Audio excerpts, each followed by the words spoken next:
नमस्कार दोस्तों।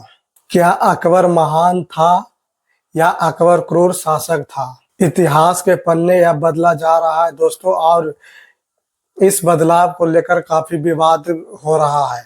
एनसीईआरटी की नई किताब में इस चैप्टर में अकबर और मुगल एम्पायर को दो हिस्सों में बांट दिया गया। एक तरफ क्रूर शासक बताया जा रहा है तो एक तरफ महान शासक बताया गया है। दोस्तों, हम लोगों को पढ़ाया गया था कि अकबर महान था, लेकिन अब के इतिहास में यह बताया जा रहा है कि अकबर क्रूर शासक था।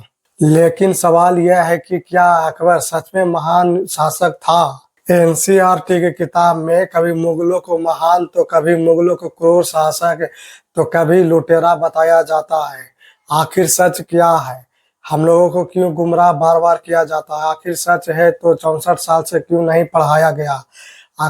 अगर वो सच है तो एक गलत है, और एक गलत है तो वो सच है। इस विवाद पर हम बाद में बात करेंगे दोस्तों, लेकिन इस विवाद में मुख्य 3 बिंदु है दोस्तों। पहला बिंदु यह है अकबर। एनसीईआरटी की नई किताब जो 8वीं कक्षा से पढ़ाई जाएगी, जो 25 से 26 सेशन से स्टार्ट हो जाएगा।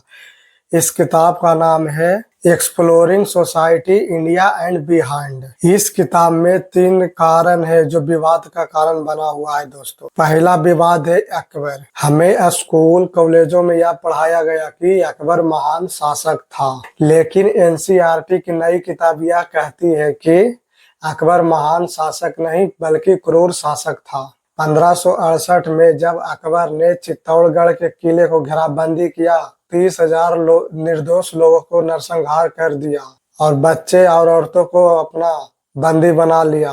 लेकिन इसके बाद अकबर ने जजिया कर हटा दिया, और जजिया कर हटाने के वजह से ही इतिहासकार ने इन्हें महान बताता है दोस्तों। लेकिन सच में क्या अकबर महान था? जो 30,000 निर्दोष लोगों को नरसंहार कर दे, वो महान कैसे हो जाएगा दोस्तों? और इसी को एनसीईआरटी में यह बताया गया है कि अकबर महान नहीं बल्कि क्रूर शासक था। इसमें दूसरा विवाद है औरंगजेब को लेकर।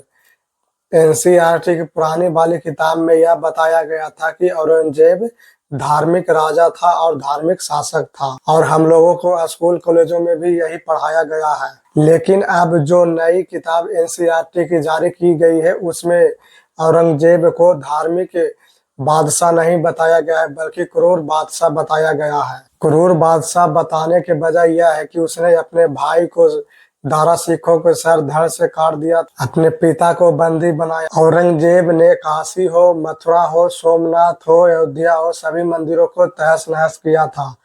औरंगजेब ने ही हिंदू, सिख, जैन, पारसी सभी को किसी को भी नहीं छोड़ा, और जजिया कर दोबारा चालू कर दिया।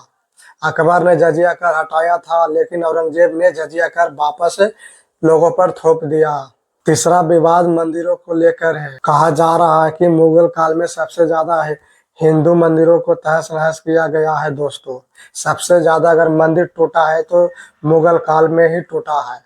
यही नई एनसीईआरटी किताब कहती है। एनसीईआरटी खुलेआम यह कह रहा है कि जो इस किताब में लिखी गया है सबूत और तथ्यों के आधार पर ही लिखा गया है, क्योंकि शिलालेख अभिलेखों पर यही चीजों मिल रहा है जो इतिहास में हुआ है।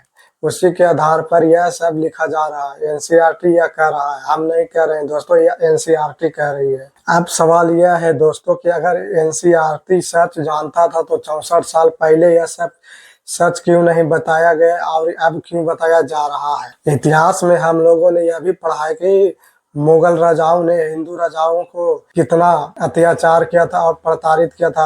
राजपूतों राजाओं को कितना बलि दिया था, जैसे महाराणा प्रताप हो, छत्रपति शिवाजी महाराज हो, संभाजी महाराज हो, इन सभी को बहुत अतनाएं दी गई थी। इतिहास के पन्नों में अकबर हो, बाबर हो, औरंगजेब हो, कि इन लोगों का सबसे जाके महिमा मंडल किया गया है, लेकिन राजपूत राजाओं को नहीं किया गया है। महाराणा प्रताप हो, छत्रपति शिवाजी महाराज हो, संभाजी हो, इन सभी को नाम मात्र या ना के बराबर ही इनको बताया गया है। लेकिन अब नई एनसीईआरटी किताब में मुगलों का इतिहास को पढ़ाया जाएगा, लेकिन क्रूर शासक के तौर पर पढ़ाया जाएगा। और नई एनसीईआरटी की किताब में छत्रपति शिवाजी महाराज हो, संभाजी महाराज हो, महाराणा प्रताप हो, इन सभी का